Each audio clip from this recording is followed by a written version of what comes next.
Halo semua, kali ini kita akan ngobrol-ngobrol sama Mas Niko.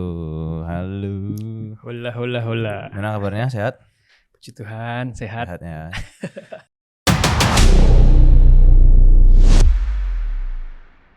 Jadi Mas Niko ini udah bantuin aku dari Ulf awal dan akhirnya dari yang bantuin untuk ngurusin pajak dan pencatatan semua accounting. Terus juga bantuin di Samosada juga, sama bahkan mini salon nih sama Mas Niko juga. Dan hari ini kita mau ngobrolin biar apa ya? Kalau biasanya kan pure mengenal kan, kali ini gak usah mengenal lah. Tapi kita langsung pusing-pusing ya Mas. Waduh, apa tuh? Salah satu yang bikin pusing di akhir-akhir ini itu Oke. adalah pajak UMKM yang belum keluar detailnya aturannya ini tapi sudah di press conference ya anjing. Ya, Siko menyebalkan sekali memang iya, bener. Ya kan? Menyebalkan. Membuat kepanikan terlebih Iya. dahulu atau ya nggak tahu. Kalau menurutku narasinya agak curang. Karena narasi yang di depan adalah pajak UMKM si 0,5% itu permanen. Betul. Narasi itu terus yang dikeluarin nih sama mereka. Mereka nggak ngomong nih bahwa itu hanya untuk yang perorangan. Sedangkan yang badan akan di stop. Betul. Nah itu yang tidak keluar di media. Karena aku tahu semua homeless media yang posting official account pajak-pajak lah segala macam itu postingnya cuma itu tuh highlightnya di depan kan 0,5% permanen, betul. Tapi kalau masih ingat ya, beberapa waktu yang lalu kan ada kebijakan dari pemerintah terkait dengan penghasilan di bawah 10 juta PWH-nya ditanggung pemerintah. Betul. Itu orang-orang framingnya sudah dapat nih 10 juta betul ditanggung pemerintah ya. Padahal cuma hanya beberapa segmen industri aja, betul. Iya kan, padat sektor padat karya. Itu framingnya begitu. Selalu ngomong bahwa pemerintah ini baik kan. Emang mau ngasih insentif gitu-gitu kan. Sebelum ke yang si 10 juta itu tadi ya. Iya. Karena itu kayaknya nggak sebikin pusing ini, terutama buat pelaku usaha ya. Buat para businesswoman ini yang sebenarnya bikin pusing itu adalah pajak ini gitu ya. Kalau yang dia orang pribadi yang memang NPWP-nya adalah NPWP UMKM. Oke, dia memang bisa 0,5% permanen seumur hidup dengan limit 4,8 M setahun. Tapi kan sekarang juga dia bikinnya adalah semua kita nggak bisa nih PT perorangan dihitung terpisah kan? Betul. Akan ada penggabungan kalau seandainya disinyalir itu segmennya sama, lokasinya sama. Jadi ada beberapa variabel yang dia bisa jadikan acuan untuk bisa menggabungkan penghasilannya nih. Karena mereka menghindari tax avoidance. Jadi supaya masyarakat ini kalau memang benar-benar usaha baru, ya usaha baru loh. Jangan mecah. Ya, yang dihindari sama pemerintah kan gitu, mecah omset. Mecah omset supaya semua bisa 0,5%. Betul, karena hampir rata-rata begitu. Bukannya memang itu fasilitas yang dikasih? Iya, memang iya benar. Itu fasilitas yang dikasih. Ya awalnya kan gitu kan, misalnya oke ini ada fasilitas kalau kamu punya usaha, maka usaha baru akan 0,5% gitu kan. Nah, ketika dia itu akhirnya kan dihitung bareng. Jadi antara kalau dulu kan sempet tuh ada hype tiba-tiba ya di beberapa tahun terakhir ini PT perorangan gitu-gitu kan. Padahal dulu kan PT ya mesti minim 2 orang. Minim 2 orang, betul. Akhirnya orang-orang merasa satu lebih murah tuh. PT perorangan lebih murah. Terus lebih gampang kan gitu kan untuk sendiri. Sekarang berarti sebenarnya PT perorangan nih dibuat untuk prank. Bisa dikatakan gitu nggak? Bisa jadi. Karena secara KPLI sendiri sebenarnya apa yang dilakukan hari-hari itu juga bisa masuk di situ. Cuma kalau UMKM itu kan nggak ada KPLI-nya kan. Oke, yang per pribadi ya. Pribadi kan nggak ada KPLI. Nah, sedangkan kalau di PT perorangan itu kan ada KPLI-nya. KPLI-nya sama. Oh, jadi dia bisa mengambil usaha-usaha yang ada minimum modal. Iya. Oh, Setoran modalnya PT perorangan kan 50 juta. Minim. Cuman kan ada beberapa KBLI yang kayak harus 1M. Oh iya. Tetap ada itu aturan. Nah, itu kan berarti dia bisa lakukan bisnis itu dengan perorangan berarti gitu. Perorangan bisa. Tapi kan kembali lagi PT perorangan itu kan ada limitnya. Limit maksimal modalnya. Oh, jadi nggak bisa dia akhirnya. Ya. Kalau 1M modal disetor 250. 250 it's okay, masih bisa. Masih bisa. Jadi dia hanya mentok untuk bisa jadi UKM kan hitungannya gitu kan. Usaha kecil gitu. Karena memang sebenarnya awal ceritanya itu PT perorangan ini untuk mengangkat UMKM itu di next level. Oke, dari yang pribadi biar bisa jadi badan usaha. Betul. Jadi secara financial mereka ada kebutuhan di financial, dia enggak repot-repot. Ini aku punya landasan, punya badan hukum nih. Ada badan hukumnya. Gitu. Jadi itu yang bisa dijaminkan atau apapun itu ya. Gitu. Oke. Awal ceritanya begitu. Nah, semakin ke belakang PT perorangan pun juga agak-agak ada pranknya juga karena tidak semua orang UMKM yang next level ke PT perorangan memahami kewajibannya. Oke, ya pasti. Faktor resiko belum tentu mereka memahami karena ya tahu sendirilah katakan CV. CV itu kan 2 orang. Betul. Sekarang, ya kan? Penggunaan dananya sendiri itu kan sesukanya orangnya yang punya kan CV itu.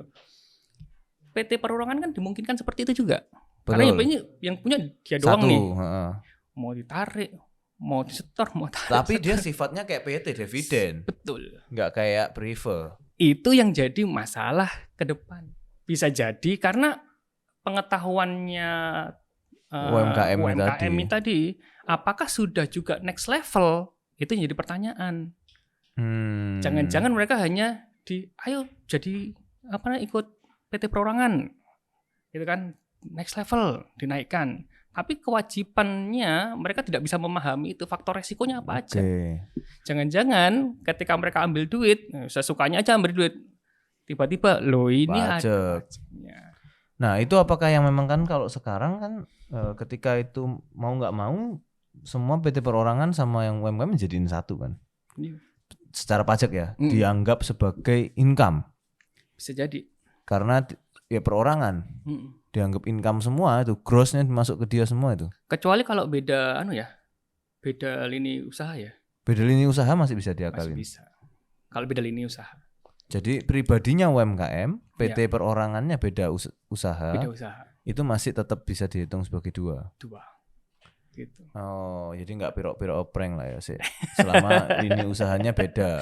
Ya, cuman yang menjadi kekhawatiran tadi itu kadang literasinya ya, kan mau nggak mau kan dia harus perlakukan itu seperti PT. Betul. Gitu. Oke, karena kan di limit 4,8 M ini omset kan. Sebenarnya sih enak banget sebenarnya memang. Karena perbedaannya jauh dibandingkan dari margin 22%. Ya. Atau ya subsidinya kan 11% hanya di 4,8 M pertama. Betul. Tapi kalau dia memang cuma 4,8 M, katakanlah margin, anggaplah gini 4 M aja lah, 4 M margin 10%, maka kan 400 juta. Dari 400 juta kena 11%, berarti kan 44 juta. 44 juta. Dibanding kalau setengah persen dari 4 M. 10%-nya tadi kan 400, berarti kan 1%-nya 40. Setengahnya berarti kan cuma 20 juta. Ya kan? Dia bayar 20 juta dibandingkan 44 juta. Yo, hemat banget. Ya itu bagian dari fasilitas. Ya kan, itu fasilitas negara kan. Untuk supaya usaha kecil nih bisa tumbuh. Orang-orang supaya buka lapangan usaha, supaya bisa menyerap SDM nih kan gitu kan. Nah, kecuali kalau seandainya UMKM tadi itu secara pribadi dia sudah tidak punya usaha lagi, sudah dilimpahkan ke PT perorangan. Makanya PT perorangan dan orang UMKM tadi itu berlakunya permanen. Ketika contoh, aku punya usaha keripik gitu-gitu ya. Keripik. Nah, dulu atas namaku. Sekarang tak jadikan atas nama PT perorangan PT itu. Perorangan. Secara pribadi aku nggak punya apa-apa lagi, sudah ikut PT, omsetnya kan ikut PT. Kecuali kalau aku seandainya terima gaji doang gitu kan. Tapi kalau aku punya usaha keripik juga, terus ini juga PT ini keripik juga, bisa jadi gabungan. Analoginya gitu. Dihitung digabung sama pajak karena dianggap itu Pemecahan omset. Analoginya gitu gampangnya. Oke, tapi dia ngelihatnya KBLI ya. KBLI. Dan usaha yang mirip. Oke, dan ketika dia kepengen jagain itu, maka yang beneran badan sekalian dimatiin gitu kan. Oh iya. Supaya karena yang sebenarnya melakukan pemecahan omset adalah badan. Dengan berbagai macam caranya. Legal tapi kan? Tapi legal karena kan? memang ada fasilitas, gitu. ada aturan. Legal. Tetap seperti itu. Cuman buat kalian yang belum tahu, segera mumpung sebelum ditandatangan Pak Prabowo ya kan, segera bikin lagi ya. Karena kalau enggak begitu tuh sudah ditandatangan, maka tidak ada lagi 0,5% buat kalian buat badan usaha baru. Kalau dulu kan PT 3 tahun, CV 4 tahun. Dapat fasilitas itu. Dan tahunnya itu dihitung dari tahun berdiri. Itu sebagai tahun pertama. Jadi hati-hati di situ. Kalau bukamu 30 Desember, yo hilang sak tahun rugi. Emang. Tuh. Itu kan dulu pernah dialami kalau nggak salah ya. Dulu ngalami buka Desember anjing. Karena infonya kan cuma 3 tahun. 3 tahun ya dihitung ya 3 tahun sama dengan 12 bulan. Karena hampir semua aturan itu sosialisasinya belum menyeluruh gitu. Apalagi ke pelaku-pelaku usaha yang mereka hanya melihat highlight saja ya. Iya. Gitu apalagi kan yang maksudnya yang dicari kan bisa dicari di googling pun keluarnya kan pasti website informasi pajak aja gitu kan. Bukan yang kamu akan nyari terus keluar aturan lengkap. Betul. Ya. Dan enggak semua orang bisa dapat gampang memahami aturan itu. Iya kan? Karena pun yang memang sudah berkecimpung bertahun-tahun pun tetap jelimet itu melajarin itu. Karena kadang-kadang mispersepsi. Makanya kalau di aturan itu ada namanya memori penjelasan. Di paling bawah itu kalau ada aturan-aturan yang memang undang-undang atau apa itu mesti ada memori penjelasan di belakangnya. Gitu. Dan itu makanya hampir semua businesswoman itu ya sudah buka usaha dulu. Ya yang penting mulai aja dulu kan gitu dah. Gitu. Dan bahkan kayak misalnya kemarin yang apa sih PPh 21 yang berubah itu loh. Apa sih namanya? PPh 21 orang yang jadi cara penghitungannya ganti itu loh pakai apa?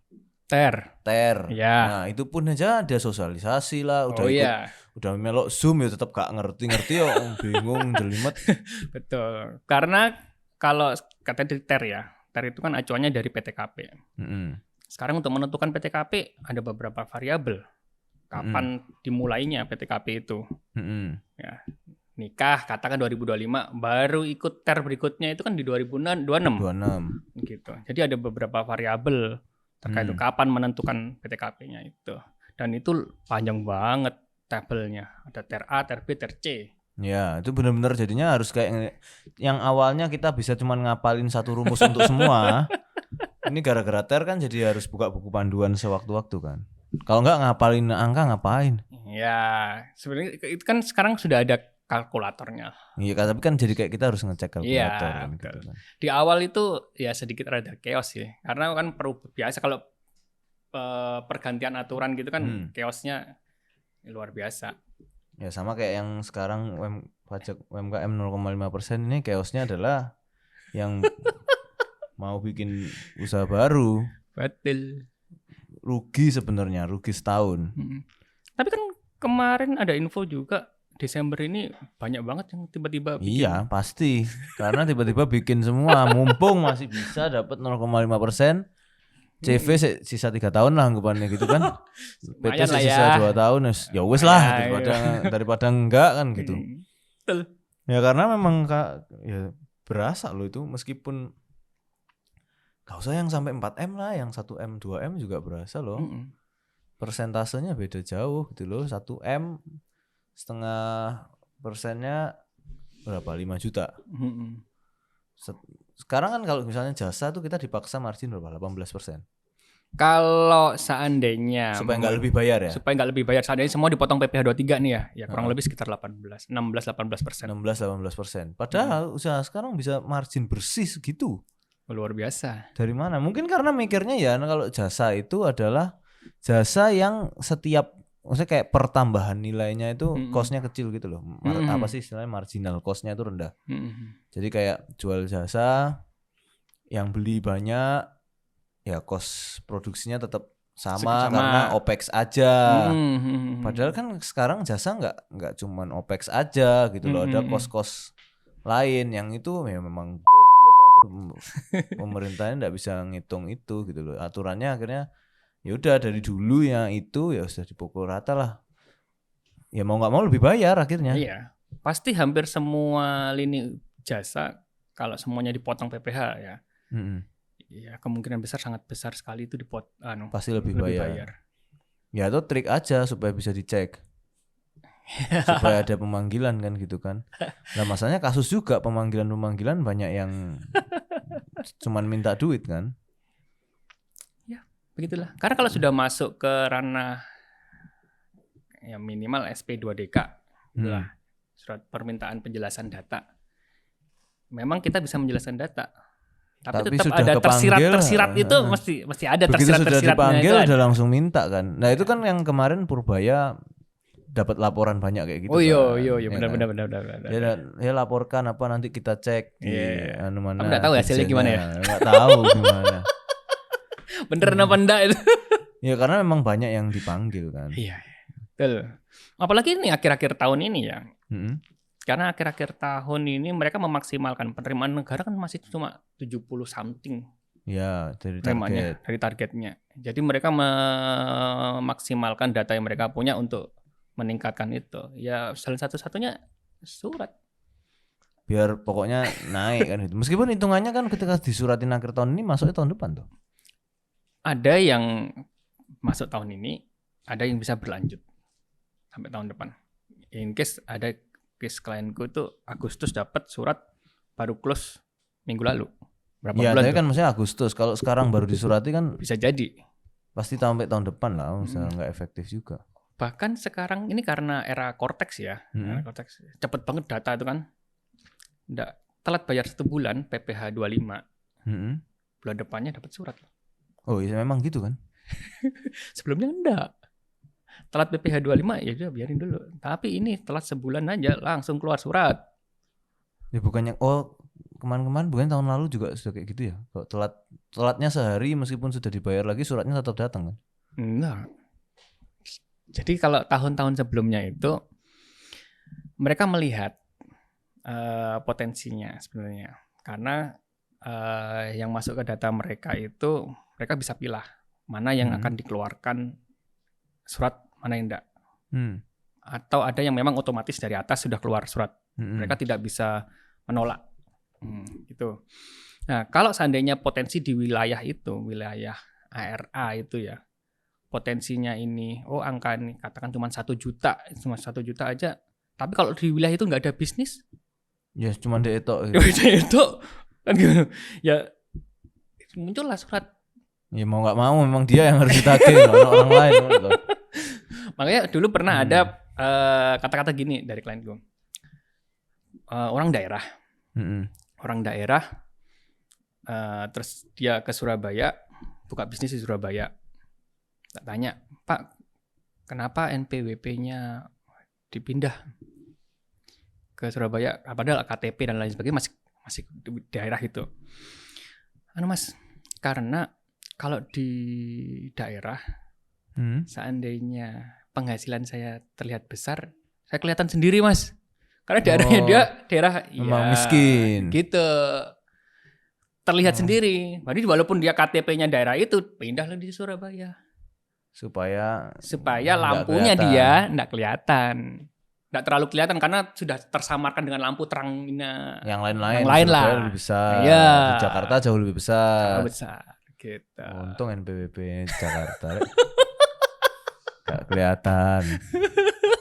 Gitu. Karena tadi itu, karena di pengawas wilayah itu dia akan melihat potensi daerahnya seberapa. Nek kecil-kecil ki khas apa sih? Yo, tapi kalau memang di situ memang potensinya iki dipaksa kayak apapun hanya ada ini, ya sudah, ya itu yang kena terus dia bisa tiap tahun panggil aja terus ya. Tapi ya puji Tuhannya akhir-akhir tahun ini lumayan sudah tidak berburu di kebun binatang ya, karena mereka sudah punya basis data banyak lah. Karena kan kemarin-kemarin tuh ya sukanya itulah berburu kebun binatang, istilahnya cari-cari, pokoknya apa di dalam tembakin aja. Either perusahaan yang sudah TBK pun kalau dicari-cari ya mesti ada kesalahannya. Ya kecil-kecil kan, salah input lah apalah. Iya, sebesar apapun perusahaannya itu, serapi apapun, kalau mau dicari-cari pasti ada. Kalau kita kan balik ke niatnya ya, ke semangatnya lah. Semangatnya apa? Semangatnya memang untuk ketertiban, ketaatan, atau memang semangatnya yuk cari duit loh. Emang nyari duit, nyari salahnya orang akhirnya gitu kan. Nyari salahnya aja. Dan karena kan basisnya adalah asumsi kan sebenarnya panggilan pajak itu. Ya, karena mereka munculnya penjelasan data. Iya. Nggak, maksudnya ketika mereka mempertanyakan yang selama ini yang pernah aku dengar dan aku alami kan asumsi. Kamu kok bisa ada kayak gini? Pasti kamu gini kan gitu. Sometimes begitu, tapi pasti ada data yang memicu itu. Ya, oke, ada data. Katakanlah, ini orang ini kok punya tanah, punya rumah banyak, tapi kok dianggurno ini, tidak mungkin ini pasti disewakno ini. Ya, ada yang seperti itu. Ada. Nah, itu kan asumsi kan. Itu orang memang nganggur aja rumahnya kenapa? Maksud ini pasti gini kos-kosan lah iki pasti. Pasti sewakno kan, padahal ya enggak, ya emang dianggurin aja investasi jangka panjang misalnya. Tapi kan itu asumsi semua. Betul. Kembali lagi mereka kan menggali data ya. Menggali data, ya namanya orang kalau mancing itu kan siapa tahu lah dapat. Ya. Gitu. Bisa jadi seperti itu. Nah, macam motivasinya dan lainnya macam-macam sih. Kemarin ada cerita juga, sudah banyak teman-teman dari kantor pajak itu keliling ke belusuan lah istilahnya. Belusuan itu. Untuk mencari menertibkan WP. Oke. Gitu. Bahkan di daerah-daerah mereka keliling ke daerah. Itu apa? Ke orang. Jadi ada klienku itu, dia habis kunjungan ke sini ke klienku, dia nanya, Pak tahu kenal ini Pak? Tahu kenal ini Pak? Mereka sudah punya list nih, beberapa list. Tanya Pak tahu nama ini enggak? Alamatnya sini. Orang pribadi semua. Orang pribadi. Orang pribadi. Karena rata-rata sebenarnya ya kalau mau fair-fairan, bisnis toko aja pun sehari pun kan mereka sebenarnya dapatnya banyak. Betul. Dan apalagi nggak ada badannya, itu semua all omset masuk ke pribadi. Iya, gitu. Nah tahun ini itu banyak banget toko yang dapat surat. Karena secara dokumen tiba-tiba ada dokumen pembelian atas toko-toko itu gede-gede banget. Nah, pemicunya toko-toko ini itu kan awalnya jualan barang-barang yang bukan objek. Contoh bahan pokok. Oke. Ya kan? Bahan pokok itu bukan objek dulu. Ada revisi aturan baru dijadikan objek tapi dikasih fasilitas sama negara, PPN-nya 0%. Oke. Mau enggak mau produsen yang dulunya bukan objek, kan bukan PKP dong. Kalau bukan objek PPN kan? Ya. Karena sudah menjadi objek harus jadi PKP mau nggak mau, walaupun PPN-nya 0. Muncullah data penjualan dari supplier kan, bla bla bla bla bla. Katakan buah, beras, itu kan, itu bukan objek semuanya. Dulu, sekarang sudah menjadi objek, PPN-nya 0. Penjual buah ini, penjual beras, dagang, toko-toko itu tiba-tiba dapat faktur pajak kan gede. Betul. Nah, karena dari yang suppliernya, betul. Nah, basisnya PPN itu kan omset. Kalau pembeliannya sudah gede, berarti omsetnya gede juga dong. Kan gitu. Meskipun faktur-fakturnya itu 0% semua. Iya. Oke. Kan yang dikejar adalah berarti omsetnya berapa. Oke. Mau bisa nggak menjelaskan untungmu berapa? Gitu. Kalau memang omsetnya, ternyata selama ini lapor PPh UMKM di bawah 4,8 M. Tapi kok belanja 10 M? Tekondi tuh. Sisane nanti. Nak tukune 10 M, dodolmu piro? PPh-nya jadi punya berapa? Itu yang dikejar sama mereka. Oh, dia ngejar PPH. Ngejarnya PPh bukan PPN karena baik lagi basisnya PPN tapi yang dikejar yang Berarti PPH. sebenarnya perubahan ini prank. Iya, dong. prank atau tidak itu menjadi anu ya, Nah, maksudnya kayak mungkin ya kalau meeting lagi meeting ki. Oh, iki carane iki bakul-bakul iki. Makanan pokok nih gembuk nih kayaknya ini basah sekali lahannya ini buat nyembunyiin. Iya. Ya apa caranya supaya ketahuan yo kita tapi omsetnya mereka lapornya 4,8 ke bawah semua, enggak sampai semua UMKM kok kecil. Tapi kok makani banyak-banyak ini kok gak cocok. Pasti kan ada suppliernya pun ya gak cocok semua kan. Sekarang 4,8 M itu kalau sebulan kan cuma 400 juta tuh. Ya. Toko grosir lah, grosir. Kan satu hari berapa puluh juta mereka dapat. Bahkan 600-an juta sehari. Toko grosir. Apa ya mungkin kan gitu. Nah, mereka nggak mungkin kan nggak jadi PKP kan. Ya, karena toko grosir itu dikulak sama yang kelontong-kelontong. Iya. Harusnya mereka pasti PKP. Harusnya PKP. Nah, yang dijual sama mereka kan nggak hanya barang-barang yang dikasih fasilitas toh. Minimal pasta gigi. Ya. Itu kan objek PPN. Mereka kan harus mungut PPN-nya. Gitu. Nah, jadi barang-barang yang kayak gitu tuh ada PPN sebenarnya. Ada. Barang-barang kan PPN-nya dari produsen ke toko. Nanti toko beli ke produsen PPN. Ya, dia jual ke customer harus customer ada PPN lagi. Harus ada PPN-nya. Oh, jadi toko-toko kelontongnya pusing semua pasti. Yang dapat surat ya. Iya pasti. Yang nggak dapat surat ya. Katakanlah kalau dia tiba-tiba mau misalnya gini, orang ini niatnya baik, semuanya pengen rapi gitu ya. Cuman kan karena selama ini enggak, aku cuman bikin usaha kecil-kecilan aja loh, toko kelontong di rumah, di pinggir jalan atau apa yang kecil-kecil. Mereka kan jual berbagai macam ya, pokoknya aku kulak piro tak naikin piro, ya udah sih saya untungku gitu. Padahal harusnya itu mungut PPN itu ke customer. Kalau omsetnya di atas 4,8. Kalau 4,8. Ya. Karena ada juga klienku di Bali itu tokonya kecil. Kalah sama toko gede-gede ini, wah, tapi omsetnya ngeri. Omsetnya ngeri. Dia kena itu bukan karena hanya dari identitasnya dia, tapi dari alamat. Karena ngirimnya ke alamat situ terus suppliernya. Karena suppliernya itu membuat faktur pajak.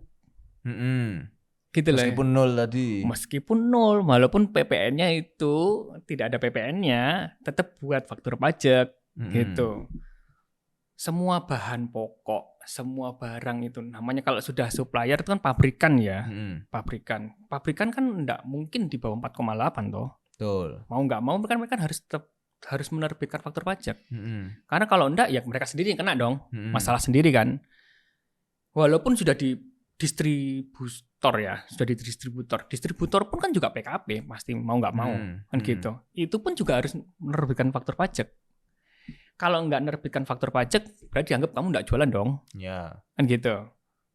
Mau squat seberapa? Nah, secara pembukuan itu hasilnya menimbun ya. Menimbun stok itu mau seberapa kalau mereka nggak lapor faktur pajak gitu kan. Nah, ketika membuat faktur pajak itu ada aturan melihat sifatnya dari customer-nya. Dalam arti itu dia end user atau bukan. Oke. Kalau customer-nya penjual lagi harus ada faktur pajaknya. Tapi kalau end user boleh enggak pakai faktur pajak. Gitu. Kan namanya distributor karena bukan end user yang beli dia. Mau enggak mau dia harus bikin faktur pajak. Ya itulah. Entah itu namanya si A, si B, si C. Kadang alamatnya sama karena mereka harus mencocokkan surat jalannya kan. Nah, itu yang kemarin ketahuannya dari situ. Namanya beda. Alamatnya sama, nomornya sama, kena dijumlah. Das, lumayan. Tiba-tiba ditagihnya itu PPH. Tiba-tiba ditagih PPH. Kalau itu PPH-nya badan masih lumayan. Orang pribadi progresif. Orang pribadi progresif, matilah kau nak. Tiba-tiba 35% nak. Mati kau. Belum lagi dia diharuskan jadi PKP. Kalau orang pribadi mau nggak mau PKP. PKP juga. Oh, orang pribadi itu bisa PKP. Bisa, kalau di atas 4,8 bisa PKP. Oh, UMKM itu ya, karena Iya. NPWP-nya UMKM ya. Karena dia tidak memilih, kalau PPN itu tidak memilih dia badan atau pribadi. 4,8-nya ya. Siapapun yang jadi 4,8 ya PKP. Itu. Kecuali PPh-nya 4,8-nya dapatnya final, misalnya kayak dari dividen atau dari prive itu ya, nggak dihitung. Semua yang final ya mereka tidak menghitung. Oke, jadi kalau misalnya dengan kondisi yang sekarang ini nih buat pengusaha dulu ya, kita pinggirkan yang karyawan dulu. Kalau buat pengusaha dulu, satu, kalau misalnya memang mau omsetnya memang sudah besar, ya sudah mending sekalian dibadankan aja. Ya. Pilihan sih mau PKP di mana? Pribadinya atau di badannya? Karena begitu PKP di pribadi maka kan kenanya 35% PPh ya. Progresif ya? Ya progresifnya itu loh. Maksudnya nyentuh 30 ya, tidak salah ya. Ya, kalau di atas 30. Sampai dengan 5M. 5M ke atas baru 35%. Ya, anggaplah 5M ke atas kan berarti kan 35%. Bersih kali 5. Bersih itu. Ya BE ya ada ya. BE ada kan. Mungkin BE ada. Yeah. Loh, enggak dong. Oh ya bersih. Gini kan. Omsetnya 5M. Bukan, bersih itu. Oh, bersih. Kalau UMKM itu bersih. Bersih. Kalau dari ya. Dari Loh, bukan, maksudku kalau badan ketika omset lewat dari 4,8 maka PKP kan gitu toh. Ya, betul. UMKM lewat dari 4,8. Begitu dia kan sudah PKP. Pribadi pun begitu toh. Misalnya omset dia 5M, dia akan jadi PKP, mau nggak mau mesti narik PPN. Ya. Cuman bersihnya berapa jadi ikut progresifnya itu. Betul. Dari progresifnya itu pun sak bawah-bawahnya kan tetap 5%. 5%, betul. Kalau sampai bersihnya dia lebih dari 5M, bersih ya. Jadi omsetnya sudah gak karu-karuan kan itu. Siapa tahu ya itu baru 35%. Oke. Kalau dibandingkan dulu masih 0,5%. Ya kaget lah. Ya jauh kan gitu. Kaget. Karena kan kalaupun bersih 11%, kalahnya kan sama pribadi ketika bersih 15% kan gitu kan. Sampai 4,8 nih, anggapannya kan gitu. Bersih iya kan? Soalnya 11% sampai omset 4,8, katakanlah omsetnya 5M, sisanya kan 22%. Dari 15% naik 25 kan langsung. 25, 15, 25, 30. Jadi begitu naik 25 itu sebenarnya sudah fix pasti kalah rugi kan gitu kan. Iya. Pribadi itu pasti kalah rugi. Tarif kedua aja kalah rugi sebenarnya. Iya, tarif kedua udah rugi 4% kan gitu kan. 15% PPh 21. Jadi mending badankan. Lebih hemat sebenarnya di badan. Kalau kepengin masuk keluar sodok sakar PDW mending di CV. Betul. Karena private, cuman ya itu risk. Ya, resiko. Harta. Tapi sekarang juga ada omongan kemarin bahwa sudah nggak jelas ya. Dulu kan omongannya kan bisa ke harta pribadi kan. Kalau utang segala macam. Cuman ya berhenti di pribadi orangnya itu sekarang katanya. Nggak sampai ke keluarga dan lain-lain. Nah, itu yang aku belum baca sih itu. Katanya sekarang sudah berhenti di orang itu. Ya nek berhenti di orang itu ya baik lah. Kalau itu memang oke lah. Cuman ya padahal penggunaannya pribadi ya. Tuh. Nah, kalau enggak ya PT sekalian. PT sekalian. Dan itu pun dengan catatan selama Prabowo belum tanda tangan masih bisa dapat 0,5%. Kalau enggak ya enggak dapat 0,5% itu. Wes full. Udah nggak bisa. Jadi kalau buat kalian-kalian yang memang kepingin escalate bisnisnya untuk jadi badan usaha yang lebih proper, mungkin yang sebelumnya wes pokoknya mulai aja dulu. Nah selama ini nggak pernah bayar pajak apa segala macam, ya berhati-hati.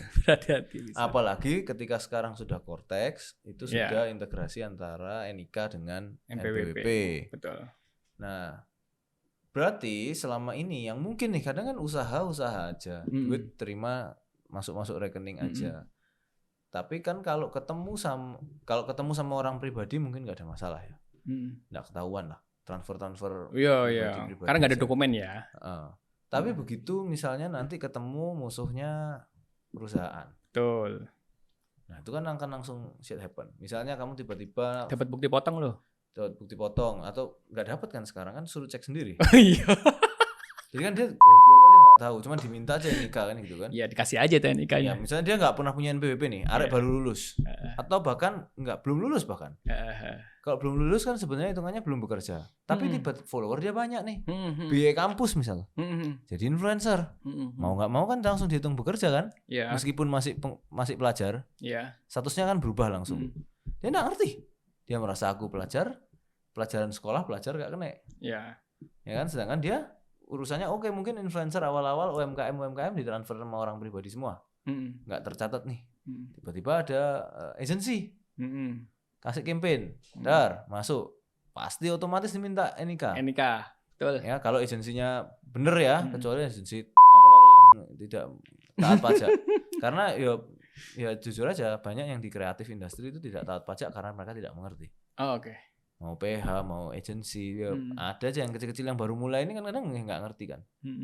Ini pajak ini kayak gimana, mereka harus laporan seperti apa nggak ngerti. Tapi kalau begitu sudah masuk nih NIK-nya keambil, maka langsung keluar bukti potong. Masuknya langsung ke Cortex nih sekarang, karena sudah integrate, nggak perlu ngirim kertas-kertas lagi. Nggak perlu. Sudah langsung masuk. Tiba-tiba kamu jadi punya penghasilan yang mungkin kamu nggak eling, tapi negara sudah tahu. Iya. Betul. Kamu nggak ingat, kamu terima duit itu misal sekali aja seumur hidup misalnya, tapi negara sudah tahu kamu pernah dapat duit itu. Selama itu masih di bawah PTKP ya sudah. Ya. Misalnya pokoknya setahun 54 juta. 54 juta. Ya kan? Ya wes, enggak ada masalah. Kalau tiba-tiba lebih, tapi dia enggak, yes pokoknya terima duit, merasa aku masih pelajar kok. Ternyata yang dilaporkan itu di total setahunnya dia lebih. Apa yang akan terjadi? Tanpa dia enggak punya akun Cortex karena dia merasa belum punya. Ya kan? NPWP dia belum bikin, tapi NIK-nya sudah dimasukin orang. Kalau NIK-nya dia sudah valid, pasti ketahuan, dapat surat minimal ya. Kalau valid ya. Valid enggaknya dari mana? Oke. Ini akhir-akhir ini banyak juga, ini kan perusahaan-perusahaan Desember waktunya bikin bukti potong. Ya kan? Kalau mereka seandainya karyawannya itu kepotong PPh, ada PPh-nya dan tidak memvalidasi NPWP, NIK-nya. Jadi kan menggunakan NPWP sementara itu yang akan 9999 gitu. Itu. Nah, akan ada potensi terkait dengan PPh 21-nya itu kurang bayar. Karena yang kemarin-kemarin itu nggak kebaca.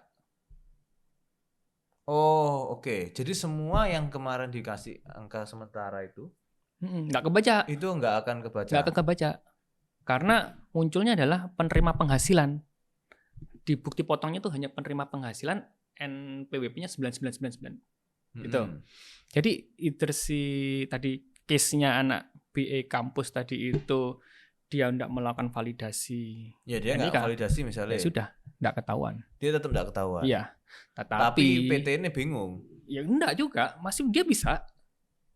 Cuman nggak bisa dikredit no. Secara kreditkan itu secara pribadinya si anak itu ya. Kalau PT-nya sing yang melakukan pemotongan bisa-bisa aja, enggak masalah. Enggak ada masalah di situ. Nah, yang jadi masalah nanti, yang menjadi perhatian nanti kalau dia next PT. Ya, next si Dispenduk dan juga Cortex ini benar-benar secara otomatis memvalidasi semuanya itu. Bisa membaca semua NIK ya. Ya itu jadi masalah. Bisa nggak misalnya kayak dia dapatnya tahun ini, terus lulus kuliah nih, tahun depan kerja, bikin NPWP lah dia, atau kalau enggak ya dia validasi kan gitu kan, bikin Cortex, tiba-tiba income dia tahun sebelumnya langsung integrate, enggak, karena yang kalau seandainya dia tidak melakukan validasi, ya perusahaan yang memotong dia tetap bisa melaporkan penghasilannya dia, pengeluarannya perusahaan ya gitu kan, tapi tidak merujuk ke dia gitu. Jadi masih aman di situ. Jadi untuk perusahaannya SPT-nya juga yang penting dia tetap lapor. Dia sudah bayar kan dia sudah motong, sudah bayarin, sudah setor juga kan bulanan anyway. Ya udah gitu. Oke, jadi masih aman. Masih aman. Tapi begitu dia melakukan, ketika perusahaan ini memasukkan NIK dia dan dia itu valid, itu yang jadi masalah. Oke. Jadi basically sama, ketika dia sudah validasi kan sebenarnya less likely dia belum punya NPWP kan. Iya. Jadi sama kayak udah punya lah sebenarnya. Betul. Gitu kan. Gitu. Ya, tapi kan kita enggak tahu juga pemerintah ini akan sejauh mana melakukan validasi ini. Kan. Okay. Bahkan mereka yang kemarin pemadanan kemarin itu kan diminta secara mandiri melakukan pemadanan tuh NPWP sama NIK. Banyak yang nggak melakukan tapi sudah terpadankan. Betul. Kayak kemarin aku nggak pakai ngeklik apa-apa sudah terpadankan dong. Sudah nyambung-nyambung. Nah, ada potensi juga ke depan untuk memperbesar basis datanya penerimaan negara. Ya mereka langsung memvalidasi itu. Makanya sekarang ada portal khusus validasi massal. Untuk MPWP. Nah itu kalau kayak gitu itu yang, akan tiba-tiba zong semua dar. Dan umurnya pajak itu kan 5 tahun. Yang tidak enak itu kan ketika ditanyai 5 tahun ke belakang lupa. Itu yang nggak enak, paling nggak enak. Plus kan apalagi kalau orang-orang yang dititipi aset itu. Oh iya hati-hati ya. Karena gini, nanti di pengisian SPT pribadi yang era Cortex ini lebih detail, lebih rinci isiannya. Jadi seandainya punya tanah 10 tanah, ini harganya berapa? Harga sekarangnya perkiraan berapa? Oh, udah nggak harga dapat lagi ya? Harga dapatnya dulu berapa? Terus ditambah lagi juga harga perkiraan sekarang tuh berapa? Terus kemudian difungsikan untuk apa? Nah nggak diapa-apain ya udah cuma ditulis saja. Tapi kalau misalnya disewakan atau apa diusahakan, jadi ada selisihnya itu. Kalau dijual juga nggak bisa ditulis harga perolehan awal kan? Iya betul. Jadi ya wes selisihnya. Tapi kalau punya tanah kan enak-enak aja. Nggak maksudnya nanti ketika jual selisihnya kan dia harus bayar pajaknya. Betul. Kan? Itu kalau selain tanah ya. Saham apa segala macam kan harus gitu kan. Mas, ini kan mas gila-gila nih naiknya nih. Dulu beli 1 juta, sekarang jadi 10 juta gitu kan. Itu harus ditulis berarti ya? Iya. Kan ada tahun perolehan ya soalnya kan. Kalau yang lama kan laporan kan ya udah punya emas sekian tahun perolehan tahun berapa. Iya. Berarti ini sekarang dengan harga tahun Perkiraan itu berapa, sekarang jadi berapa gitu. Itu kan? Belum tentu kan itu hanya menulis saja ya. Jadi jangan takut untuk menulis itu. Tapi hartanya hitungan total hartanya ikut yang sekarang berarti. Ya kan total aset kan. Ada totalnya masing-masing, cuman akan menjadi acuan yang mana itu yang kita tergantung POV-nya sih. Selama itu tidak dijual, ya tetap menggunakan harta perolehan karena itu hanya asumsi aja. Ya kan belum dijual. Karena belum dijual. Gitu. Oke. Nah, tadi balik lagi kan kalau buat orang yang baru mulai usaha tadi kan mending kalau memang mau udah naik lewat dari batas gratisan UMKM 500 juta setahun, mending badan usaha. Sekalian badan usaha kan gitu kan. Habis itu sekarang kan juga meskipun dia belum badan usaha, dia harus punya laporan keuangan kan. Iya, betul. Ketika sebelumnya kan mbambet aja wis pokoknya terima duit ya udah gitu kan. Betul. Bahkan ini kan pemerintah mengeluarkan aturan baru bahwa semuanya ini akan laporan keuangan terstandar.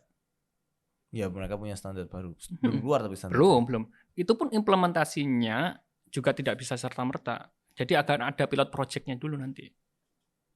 Gitu. Seperti kalau masih ingat dulu e-faktur yang lama ya. E-faktur yang lama itu kan ada pilot project-nya. Berapa perusahaan dulu dipilih. Itu jadikan supaya pilot project. Meledos kayak Cortex kemarin ya. Meledos banget. Setengah mati awal tahun kemarin, kerjanya tengah malam. Orang-orang nggak ngantor. Kayak orang ngepet kerjanya malam-malam. Ya. Nah itu kan kalau tadi si pelaku usaha gitu kan ya. Kalau memang pengen narik cepat ya di prefer. Kalau memang enggak dividen ya kan di PT kan. Kalau dividen kepingin narik cepat ya kena 10%. Kalau mau di reinvestasi 3 bisa tahun 3 tahun kan gitu kan.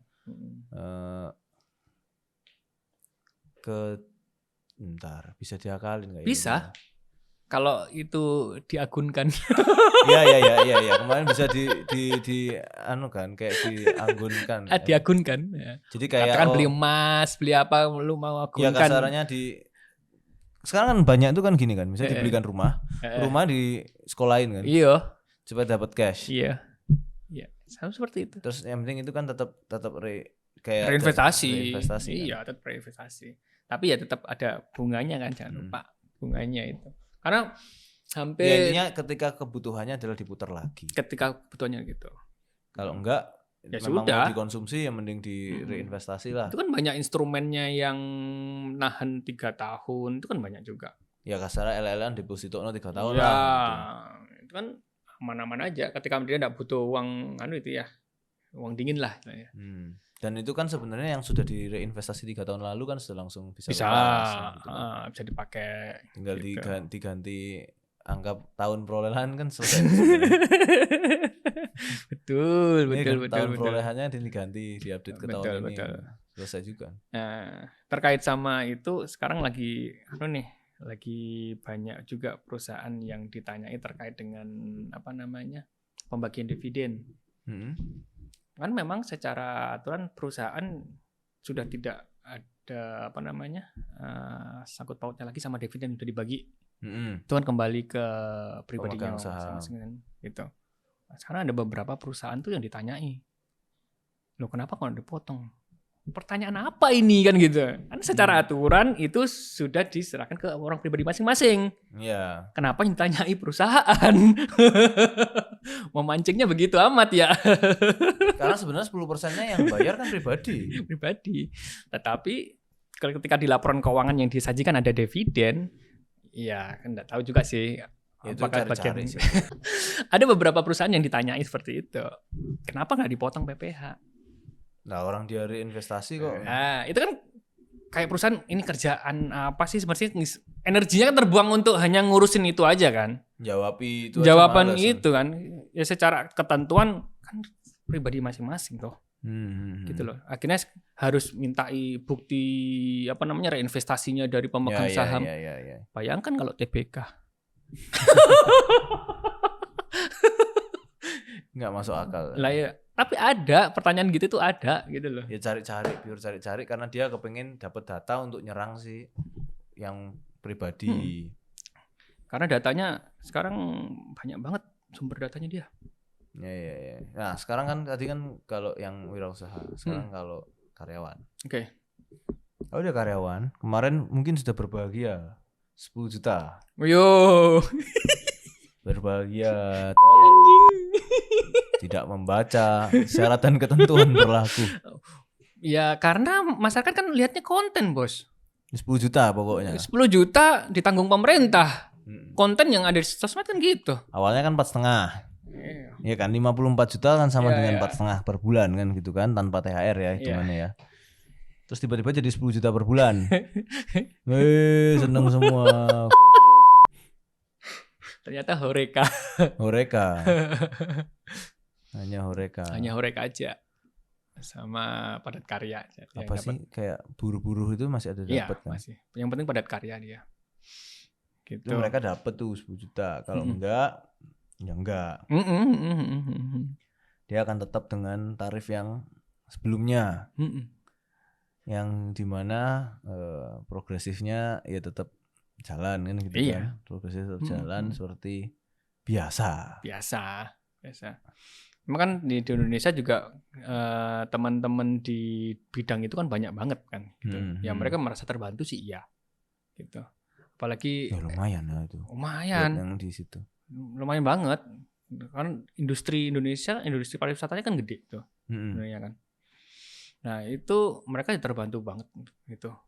Memang ya agensi seperti di sini pun akhirnya nggak dapat. Yang mereka dapat lumayan. Ya jadi yang kayak GM hotel ditanggung pemerintah. Itu lumayan itu. Lumayan, beneran. Karena apalagi yang kalau awal-awal TER ini kan pada kaget kemarin. Ini ceritanya awal-awal TER nih. Teman-teman di perusahaan yang Padat Karya itu ketika terima THR, amblas THR-nya buat bayar pajak. Karena TER itu kan berapa? Bulanan kan. TER-nya langsung gede. Tarifnya langsung gede. Ketika dia penghasilannya gede pada bulan itu ya langsung tarifnya gede. Tapi memang akhir tahun ini mereka ya kalau memang kemarin dipotongnya gede dikembaliin di akhir tahun ini. Iya. Nah, susahnya kemarin waktu THR mereka butuh duit habis potong pajak. Tapi akhir tahun mereka ya happy lah. Akhir tahun mereka dapat kembalian. Iya, dapat kembalian. Cuma ya shocknya itu aduh bayar. Makanya banyak banget tuh teman-teman terus kemudian juga di sosmed itu yang ngomong ini THR cuman habis buat bayar pajak tok. Betul. Enggak terima apa-apa. Dan di tahun enggak tahu ya apakah itu akan mempengaruhi sempat THR-nya hari raya tahun ini itu daya belinya masyarakat kan enggak segitunya, betul. Makanya langsung drop itu sebenarnya. Q2 langsung busuk gara-gara itu. Ya kita nggak tahu ya, kita lihat nanti liburan akhir tahun ini seperti apa. Ya, betul. Atau jangan-jangan memang pemerintah kemarin itu dengan itu mungkin kristenisasi. Jadi supaya berasa THR-nya pas Natal. Iya lagi. Karena duitnya dikembalinnya pas Natalan. Iya. Mungkin itu kristenisasi pemerintah. Konspirasi. Konspirasi itu memang kristenisasi supaya kalian tuh bisa. Belanjanya tuh pas Natal. Iya. Nanti ada amplop khusus sampul Natal untuk nambah persembahan gereja. Emang sengaja itu. Kayaknya ya. Karena kalau terima THR, orang Kristen pun terima THR di hari raya Idul Fitri, persembahan belum tentu bertambah. Persembahan belum tentu bertambah. Ketika ini diganti harusnya pas Natalnya gitu ya. Lebih banyak nih. Satu sampul khusus Natal nih, persembahan khusus bisa. Jadi kalau menurut karyawan sebenarnya basically aman-aman aja, cuman paling kalau ada side hustle. Kalau ada side hustle itu nanti akan tetap ditambah seperti biasa. Betul. Ya kan, dengan bukti potongnya dan tetap progresif gitu kan ya. Betul. Satu lagi nambahin teman-teman karyawan yang wanita yang sudah berkeluarga. Lebih baik digabung sama suaminya NPWP-nya. Loh, kenapa kok malah digabung? Kalau dulu kan dipisahkan, misalnya suaminya dapat misalnya jadi 58,5, dia dapat 54. Kalau pisah. Nah kan malah enak PTKP-nya jadi double. Oke, secara aturan itu aturan udah lama, ya kan? Aturan udah lama.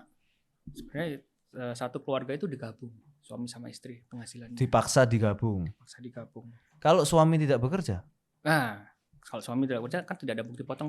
Ya untuk sudah, suami istrinya saja. Ikut istri gitu. Tapi kalau sama-sama bekerja, satu kesatuan itu akan digabung gitu.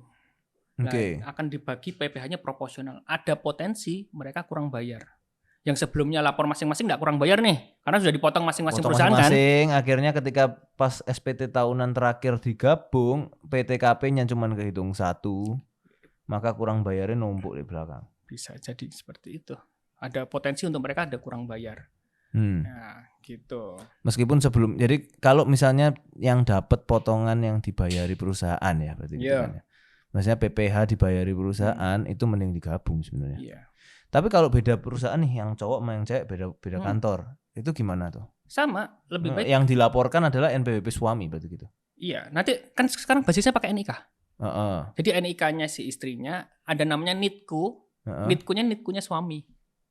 Oh, itu yang dimasukin. Jadi mending lapor aja. Kecuali kalau misalnya suaminya bekerja yang tidak punya NPWP. Iya. Tapi kalau kayak misalnya driver Grab misalnya kayak gitu. Itu kan ya nggak ada pajak gitu atau ada? Tetap ada ya masukin NPWP. Ada. Mereka dapat bukti potong kok. Itu mereka kan bisa nggak ngerti loh itu. Oh, ya pasti. Nggak ngerti lapor atau apa, nggak ngerti loh. Hampir ya yang mereka punya NPWP kan hampir semuanya. Ya banyak ya. Banyak yang nggak ngerti. Oke lah, kalau misalnya mereka under PTKP itu oke lah. Yeah. Tapi ketika istrinya kerja itu akan jadi prank loh. Bisa jadi masalah. Karena kalau seandainya dia menggabungkan, enaknya apa? Ketika istri ini menggabungkan NPWP-nya ke suami, ketika di SPT tahunan nanti lapornya hanya 1 tok. Dan penghasilannya istri ini ketika hanya dari satu pemberi kerja aja itu final. Jadi tidak ditambah. Katakan nih suaminya gaji 10 juta. Istri 5 juta. Istri 5 juta. Kalau digabung kan 15 juta kan. Nah kalau NPWP-nya digabung ke suami, yang dihitung hanya 10 juta aja. 5 juta ini gratis? Yang 5 juta ini dianggap sudah final PPh-nya. Maksudnya? Ada formulirnya di lampiran 3. Kalau zaman dulu ya, itu ada di lampiran 3. Lampiran 3 itu semua penghasilan yang final. Tidak dipajaki lagi, tidak ditambahin. Adalah penghasilan istri dari satu pemberi kerja. Oke. Itu. Nah pun misalnya gini, pemberi kerjanya berarti juga nggak motong dia ya? Pemberi kerjanya motong dia. Motongnya gimana? Seperti biasa, PPh karyawan biasa. Katakan, tapi tanpa PTKP? Sama normal. Jadi tetap dapat 54? sama kondisi sama, tapi kan tadi ada isu penggabungan tadi loh. Heeh. Terkait dengan aturan penggabungan tadi yang mestinya hanya masing-masing kan, yang ini saya lapor sendiri 10 juta, yang ini lapor sendiri 5 juta kan gitu, katakan gitu ya. Nah, ketika ada penggabungan itu kan jadi 15 juta.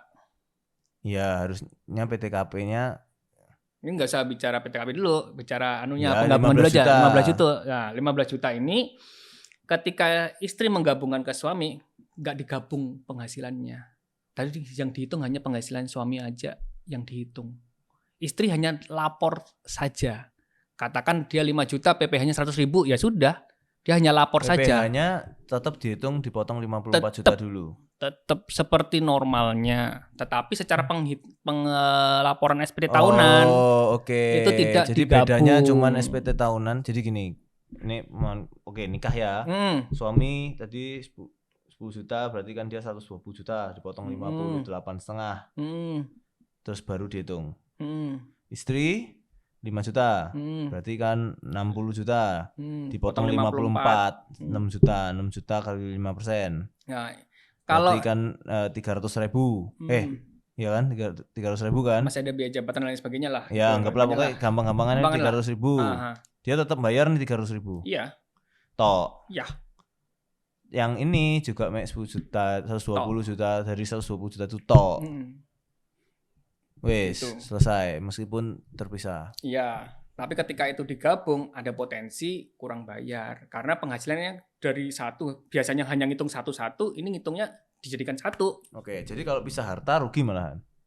Pisah harta enggak juga ya. Akhirnya kalau digabung ya, pisah harta nggak perlu digabung kan, nggak perlu digabung sendiri-sendiri. Ya pure sudah. sendiri-sendiri. Pure sendiri-sendiri. Kalau yang ini tadi mending kalau nggak digabung, ya kan sama aja kayak pure sendiri-sendiri. Nggak bisa ya? Nggak bisa.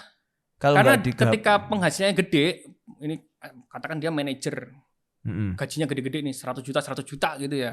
Ketika digabung, mestinya awal biasanya ngitungnya hanya dari 100 juta masing-masing, ini jadinya 200 juta ditambah 200 juta melok suami tok. Nah, habis itu nanti PPh-nya berapa? Dibagi proporsionalnya masing-masing berapa gitu. Nah, kalau seandainya digabung, ngitungnya SPT tahunan itu hanya dari penghasilannya suami aja. Penghasilan suami 100 juta ini yang dihitung PPh-nya berapa? Oh, ternyata udah dipotong sama perusahaan, ya sudah selesai. Nah, untuk gabungnya gimana? Untuk gabunginnya gimana? Gabunginnya ada banyak caranya, di Cortex semua pasti di Cortex. Ya, tutorialnya banyak di sosmed. Oke. Banyak cara menggabungkan istri ke suami kan, NPWP-nya kan. Jadi NPWP istri ini harus ditutup dulu, dimatikan dulu, baru dia menggabungkan. Dinonaktif apa dimatikan? Dimatikan. Habis itu tetap di Cortex, habis itu baru menggabungkan diri ke suami. Gitu. Jadi supaya menghitungnya sama seperti ketika masing-masing tadi itu. Supaya benar-benar sama, nggak dijumlah. Gitu. Karena kalau dijumlah sebenarnya suaminya istrinya itu sendiri di kantor sudah dipotong. Iya. Terus pas laporannya tahunan malah dijumlah suami. Sama-samanya nanti dihitung PPh-nya berapa, dibagi proporsional, ada potensi kurang bayar.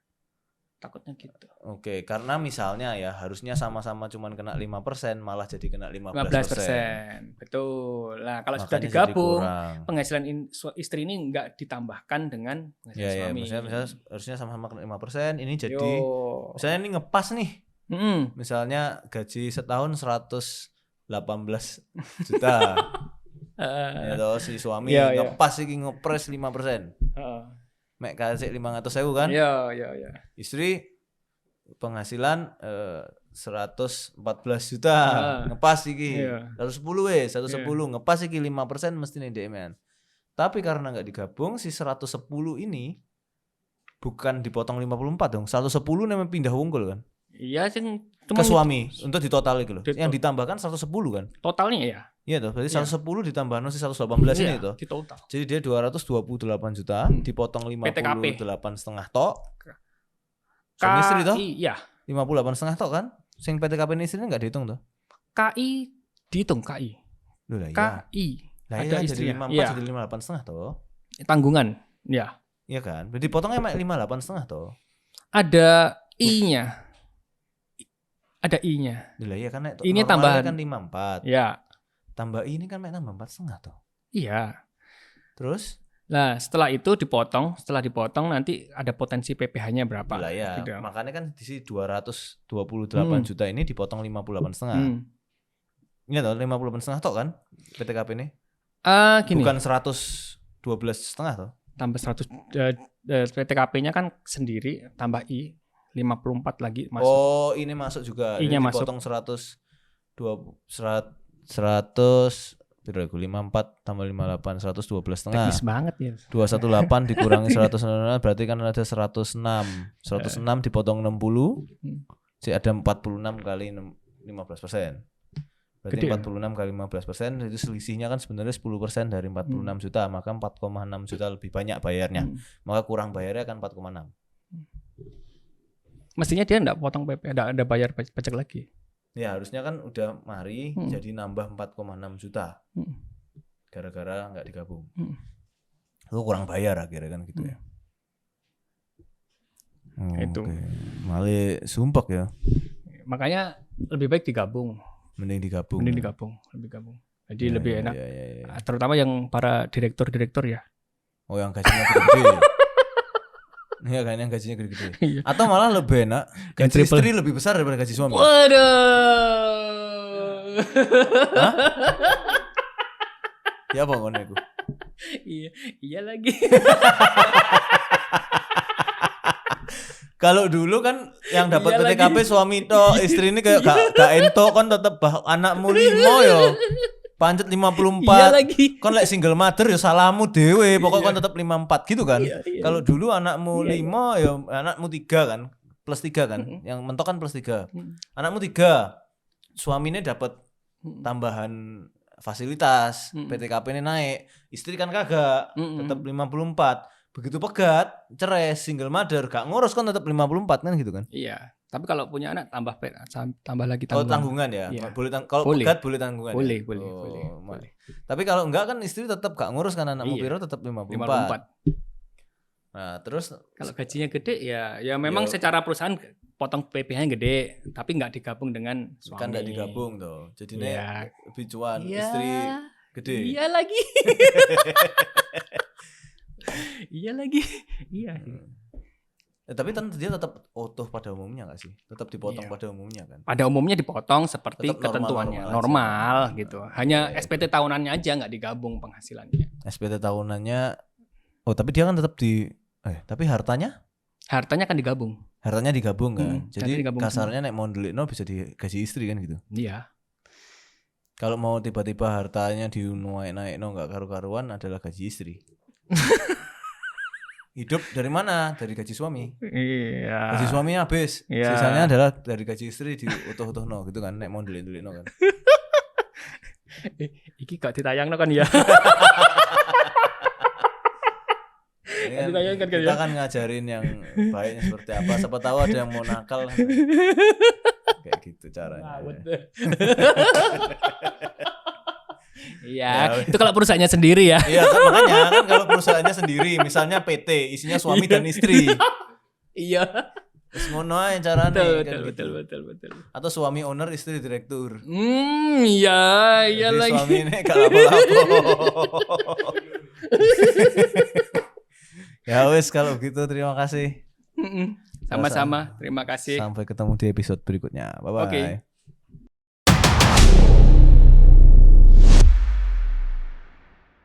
Oh, ya. Aman ya.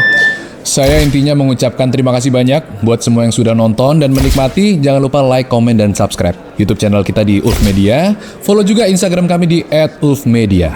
Ya, buat yang pengen request program silakan komen di bawah. Terima kasih semuanya. Mari.